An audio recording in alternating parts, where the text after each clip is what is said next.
Welcome once again to my YouTube channel. So today's physics will be on determination of specific latent heat of vaporization by mixture method. As usual, we are going to require apparatus such as calorimeter, cold water, and also steam. So the very first thing now is to have our calorimeter. We have our calorimeter.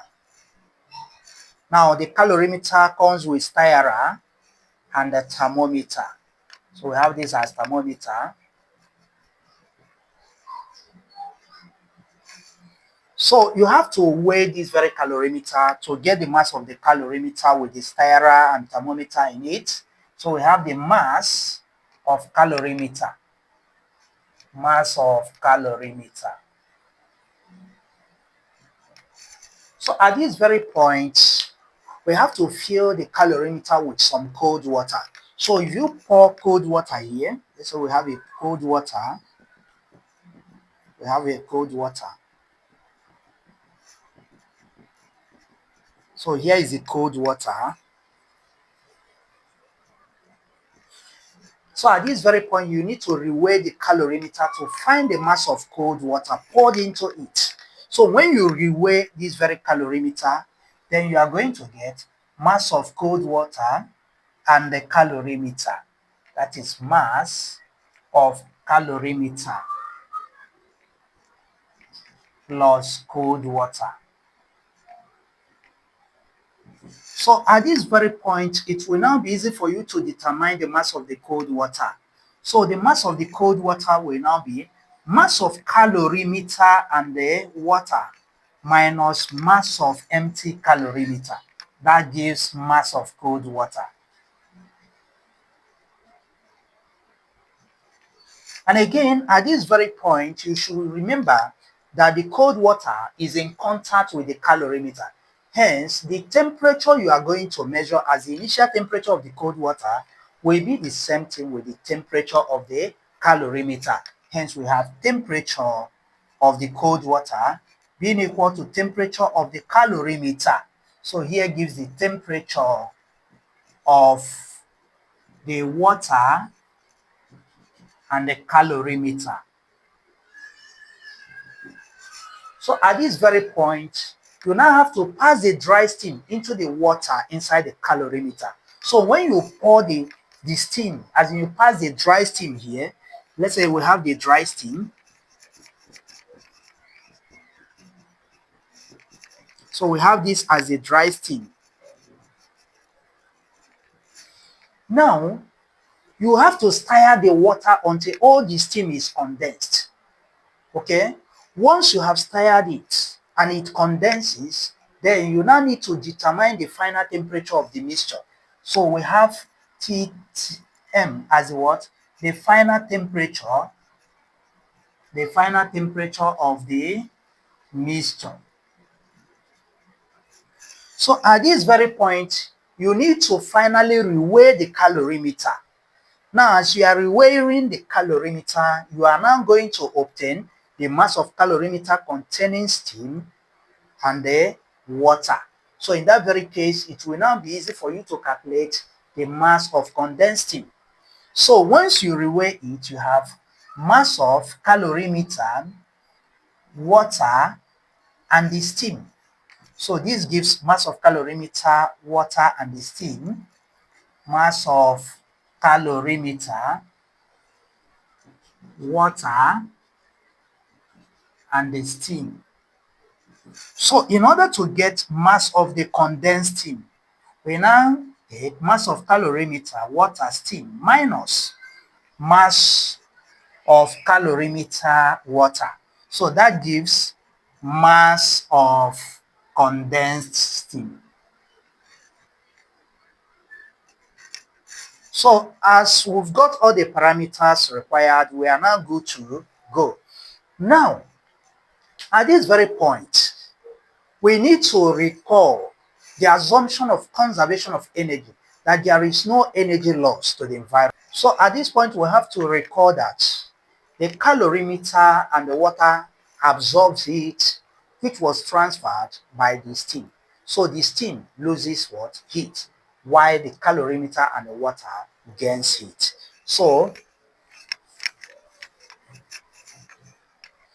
at this very point, we said heat gained by calorimeter plus heat gained by water is equal to heat lost by steam in order to condense to water. Okay?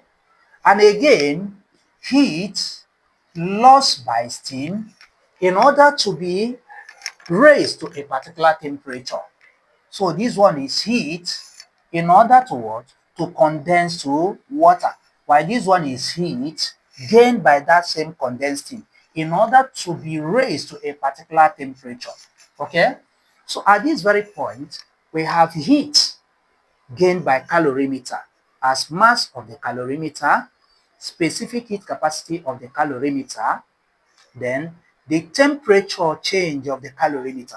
So what's the temperature change of the calorimeter? You know, the calorimeter gains heat, so it should be final temperature minus initial temperature of the calorimeter. Then plus the heat gained by water will now be mass of the water, the specific heat capacity of the water, then the temperature change of the water, which is the same with the temperature gain of that very calorimeter. So we have here the temperature of calorimeter is the temperature of water initially. Then this, if you sum it together, it will be equal to heat gained for that very steam to condense to water. And during the condensation of steam, there will be no what? Change in temperature. So in that very case, we consider what? The latent heat of what? Vaporization, as it condenses from that very what?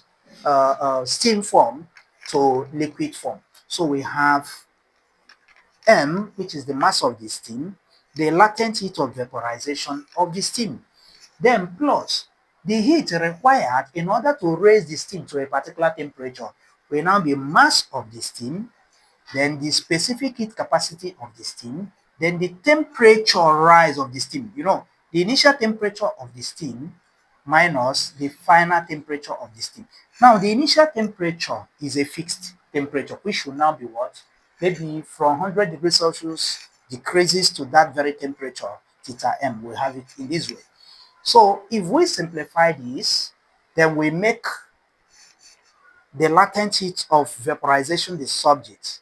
If you make it the subject of the formula, then we are going to have latent heat of vaporization equals, we have MC, specific heat capacity of calorimeter, the temperature change of the calorimeter plus the mass of water, the specific heat capacity of water, then the temperature change of the water, then minus, you now have to minus this, we have mass of the steam, specific heat capacity of the steam, then the temperature change of the steam. So you divide by what? The mass of the steam. So that gives what?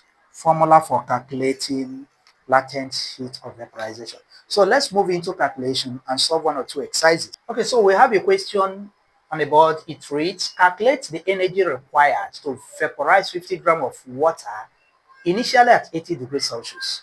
The specific heat capacity of water is 4.2 joule per gram per Kelvin. The specific latent heat of vaporization is 2,260 joule per gram.